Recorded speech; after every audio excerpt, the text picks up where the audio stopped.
Hi, and welcome back. I'm going to now do a class on putting angles in on Deborah. First thing we did is we put in a one length blunt cut at a 0 degree, but I call that 6 o'clock as well to my students until you get familiar with the 180, which is holding the hair straight up, or 0, which is holding the hair straight down. 90 degrees means you're holding the hair at the bends of the head, and then you have a 45 degree cut as well, which I use with teaching as blending in the layers. So right now what we're going to learn is how to put angles in a haircut. So Deborah here has the one length, so the first thing I'm going to do is have Deborah face me, and I'm going to put in what is called a point guide. What you're going to do is ask your client or your friend, family, because this is not just for students of cosmetology, this is for home doers as well. I love teaching everyone who wants to learn. So in this case, what I'm going to do is I'm going to make Deborah's angles start at chin length. Normally that is a good length for people who have hair that is shoulder length or longer. Okay, so what you're going to do is you're going to come right in the front of your client, and you're going to use about 1 inch of hair, and you're going to go back about 1/4 of an inch. And you don't want too much, so make sure that you keep it, to that. When in doubt, always less. You can cut more later. And then what you're going to do is you're going to put tension on the hair.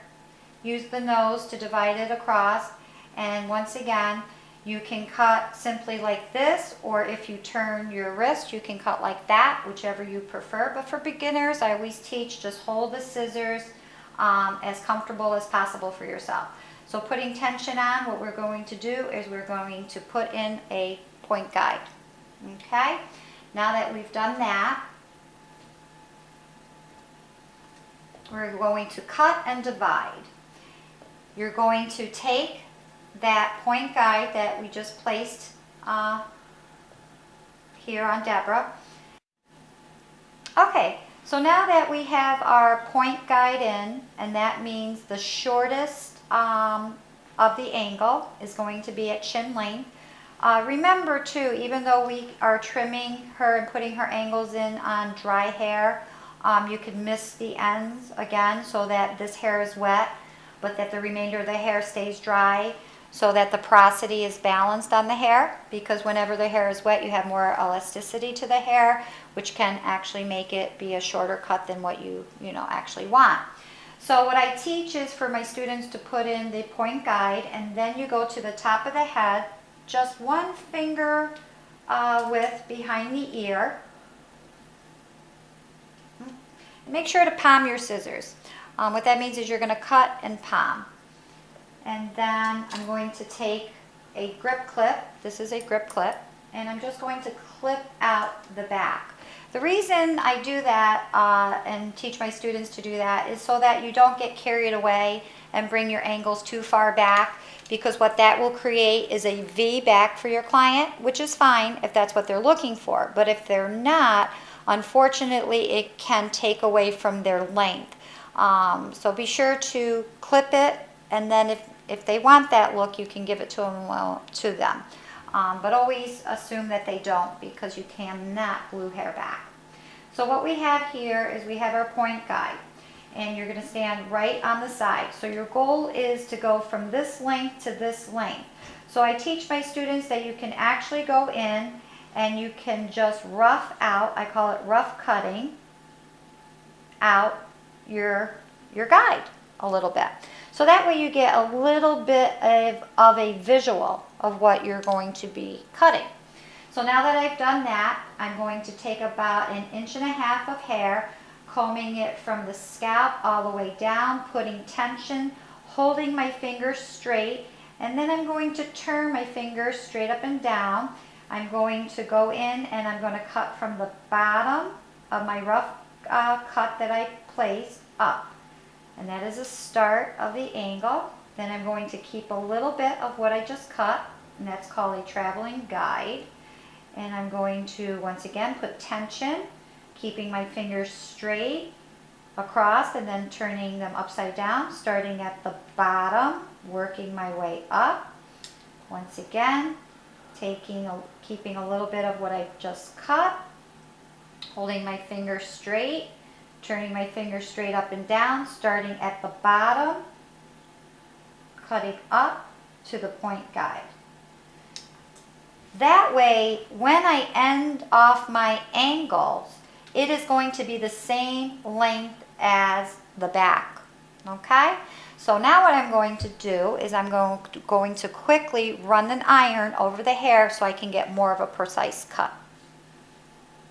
Okay, so what I've done is I've just taken my flat iron and I just ran the iron through real quick, and now I'm going to check my rough cut. Once again, we did our first little rough cut by putting our point guide in, holding our comb from that length to this length and going in and roughing out. And then we went and we cut, and now what we're going to do is just do what I call a little tweaking of any wispies that we might have missed during the cut to give a nice angle for the client.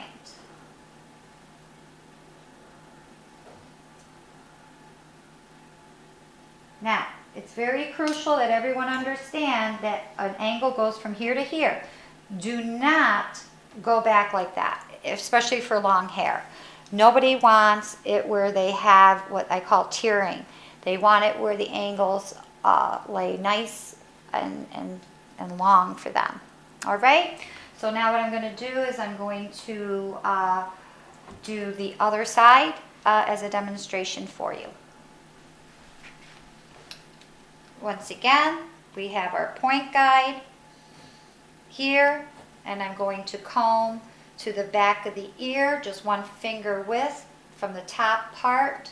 I'm going to use my grip clip, clip that hair out of my way so I do not cut into my length. And I'm going to hold my comb from guide to guide, just that simple. And I'm going to come in here and I'm going to rough this out. Get rid of all those fragile ends. Be sure not to cut your client. Take your time.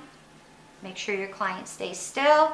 And actually, that's a perfect angle right there, but we can make it even better. And how we're going to do that is take a section of hair, about 1.5 inches, no more than 2 inches at a time. And we're going to hold our fingers straight, cutting with our eyes, cut up to that guide. Again, we're coming down. We're going to keep our fingers straight and then turn. You can actually let the hair rest in your hands if you want to and cut up to it. I mean, there's many ways to put angles in, but I find this, I have 10 years experience in teaching, to be the most friendliest way of teaching, you know, easy, friendly for my students. And again, that's it. So I'm going to take my iron and I'm just going to run it through quickly. Another way I teach is saying to my students to hold your fingers at like 1 o'clock, and I'll explain that a little bit in a minute. But this is a good way of putting angles in, so that way you have it really even. So what I meant by that is that holding the hair straight like I taught you, and then holding it up at 1 o'clock. Obviously on this side, it's the opposite side, you're going to hold your hand at 11 o'clock.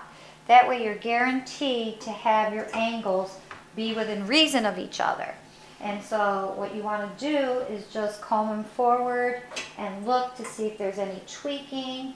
And here I think I'm just going to take a little dusting, just a little bit more, so to make sure they're within reason of each other. You can also take the hair and you can pull it forward towards the face like that to get any of the wispies. And again, please remember to palm your shears. I get where I'm so fast that I forget to palm.